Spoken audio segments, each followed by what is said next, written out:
Hello नमस्कार good evening मेरे प्यारे शेरनियों। मैं हूँ लाल मोहन कुमार। तो आप सभी को साइंस एक्सप्रेस परिवार में दिल खोलकर स्वागत है। मेरे दोस्त, आज के इस वीडियो में क्लास 12th फिजिक्स का फिजिक्स का शॉर्ट आंसर टाइप क्वेश्चन है, जो कि आपके बोर्ड एग्जाम के लिए वेरी इम्पोर्टेंट है मेरे भाई।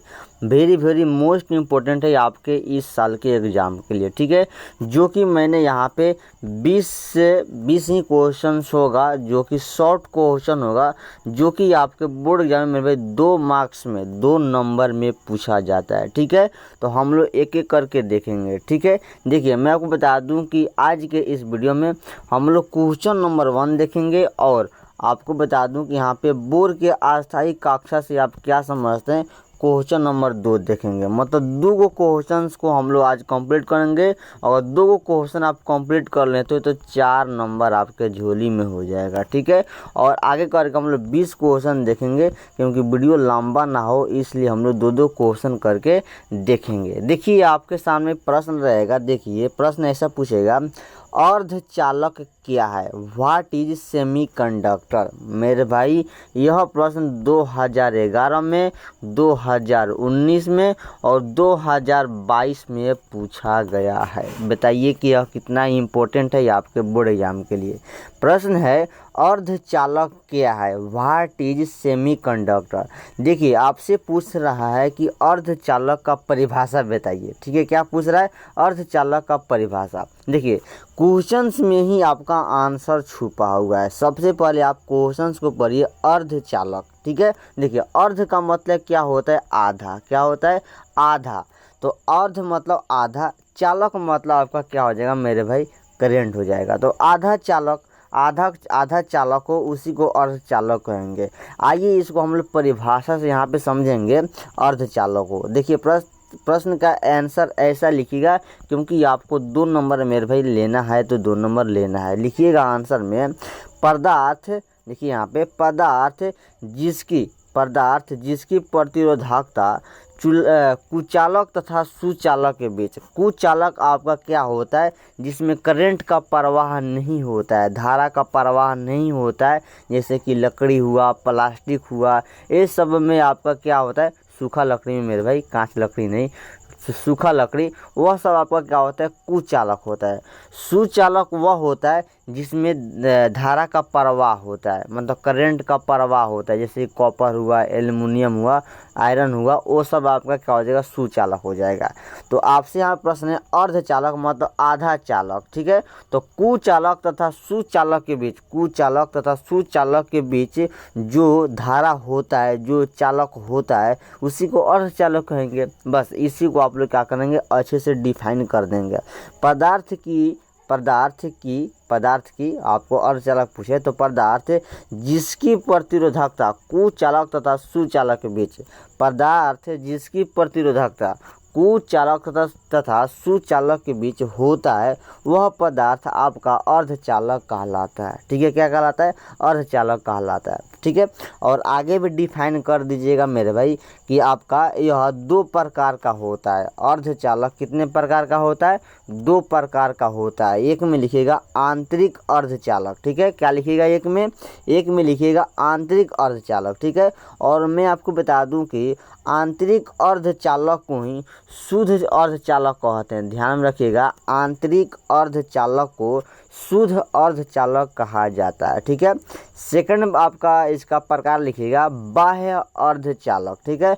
बाह्य अर्धचालक को अशुद्ध अर्धचालक कहा जाता है। ध्यान में रखिएगा, आंतरिक अर्धचालक को शुद्ध चालक कहेंगे, लेकिन यहाँ पे बाह्य अर्धचालक को क्या बोलेंगे? अशुद्ध बोलेंगे, ठीक है। बस अगर आप इतना लिख देते हैं मेरे भाई, 2 नंबर जरूर मिल जाएगा। और मैं आपको नॉलेज के लिए बता दूं कि अर्धचालक का उपयोग किस यंत्र में किया जाता है, ठीक है। मैं आपको बता दूं कि अर्धचालक का उपयोग किस यंत्र में किया जाता है, जो कि आप दिमाग में रखिएगा। किस में?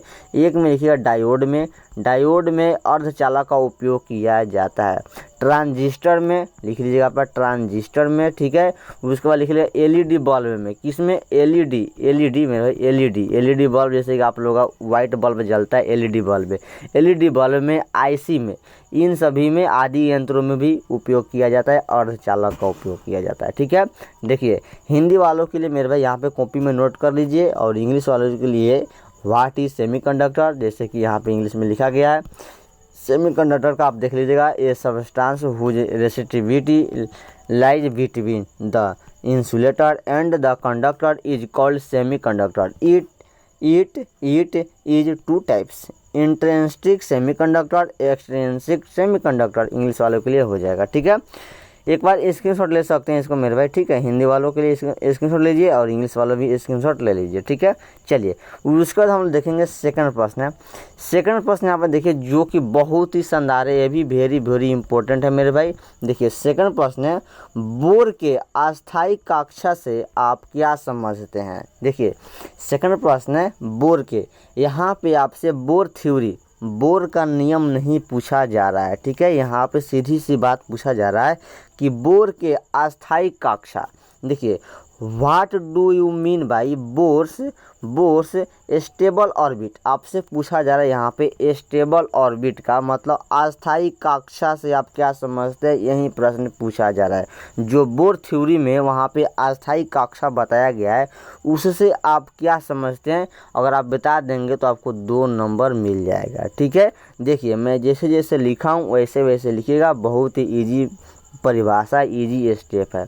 देखिए लिखिएगा आंसर में, बोर के सिद्धांत के अनुसार इलेक्ट्रॉन निश्चित वृत्तीय कक्षों में नाभिक के चारों ओर घूमती है। बोर के सिद्धांत के अनुसार जो इलेक्ट्रॉन होता है, इलेक्ट्रॉन निश्चित मेरे भाई निश्चित वृत्तीय कक्षों में, वृत्तीय कक्षा में, गोल कक्षा में मेरे वृत्त के कक्षा में नाभिक के चारों ओर, नाभिक में केंद्रक में मेरे भाई नाभिक के चारों ओर क्या करता है मेरे भाई, घूर्णन करता है यानी घूमता है।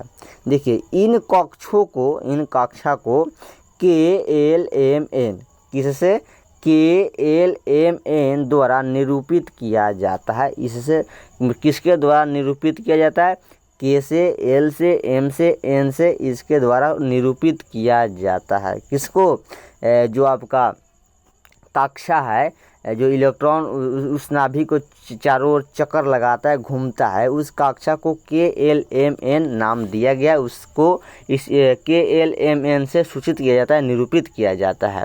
यह हाइड्रोजन, ध्यान रखिएगा यहाँ पे, यह हाइड्रोजन परमाणु के स्पेक्ट्रम तथा परमाणु के स्थिरता की व्याख्या करती है। कौन करती है मेरे भाई, आपका KLMN द्वारा निरूपित किया जाता है। जो आपका बोर का सिद्धांत है उसमें यह हाइड्रोजन परमाणु के बोर थ्योरी जो है ना, बोर जो अस्थायी कक्षा है, यह हाइड्रोजन के परमाणु के स्पेक्ट्रम तथा परमाणु की स्थिरता की व्याख्या करती है।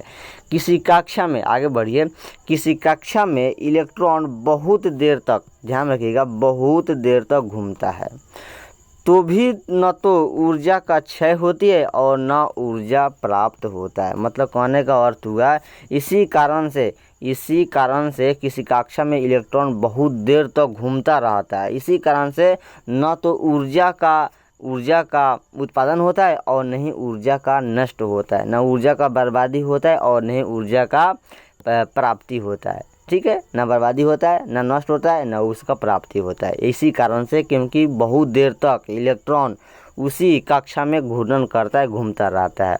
इसी कक्ष को ध्यान रखिएगा, इसी कक्ष को स्थिर कक्ष कहते हैं, या आप आगे ऐसा भी लिख सकते हैं, इसी कक्षा को बोर का अस्थायी कक्षा कहते हैं। आगे भी लगा सकते हैं अपना दिमाग से, इसी कक्षा को बोर के अस्थायी कक्षा कहते हैं। बस आपका यही हो गया। मतलब पूछा है बोर के अस्थायी कक्षा से आप क्या समझते हैं, मतलब आपके क्या पूछ रहा है, परिभाषा पूछ रहा है। What do you mean by Bohr's stable orbit, ठीक है। इंग्लिश वाले के लिए मेरे भाई देखिए हिंदी वाला स्क्रीनशॉट ले लीजिए जो कि बहुत शानदार है मेरे भाई, 2 नंबर मिल जाएगा, कॉपी में नोट कर लीजिएगा, ठीक है। इंग्लिश वाला क्या करेंगे, यहाँ पे एक इसका एक स्क्रीनशॉट ले लीजिए, ठीक है। इसका स्क्रीनशॉट ले लीजिए उधर तक हिंदी में, ठीक है, ले लीजिए या नोट कर लीजिए, ठीक है।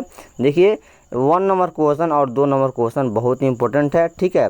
फिर हम लोग अगले वीडियो में 3 नंबर क्वेश्चन और ये आगे दिखाते हैं 4 नंबर क्वेश्चन, जो कि ये दोनों भी इम्पोर्टेंट है, ठीक है। तो करा देंगे, तो आप लोग 2 तक ही रहने दीजिए, ठीक है, 2 तक रहने दीजिए। हम फिर कल आपका 3 और 4 करा देंगे। इसी तरह कर करके मेरे भाई 20 क्वेश्चन है जो कि शॉर्ट क्वेश्चन है, जो कि आपके लिए बहुत ही हेल्प करेगा। इसका लॉन्ग भी कराएंगे। वीडियो अच्छा लगा लाइक कर दीजिए, चैनल पर नए हो सब्सक्राइब कर दीजिए। All the best, thank you, bye bye, tata, take care, मस्त रहिए, व्यस्त रहिए, पढ़ते रहिए, ठीक है।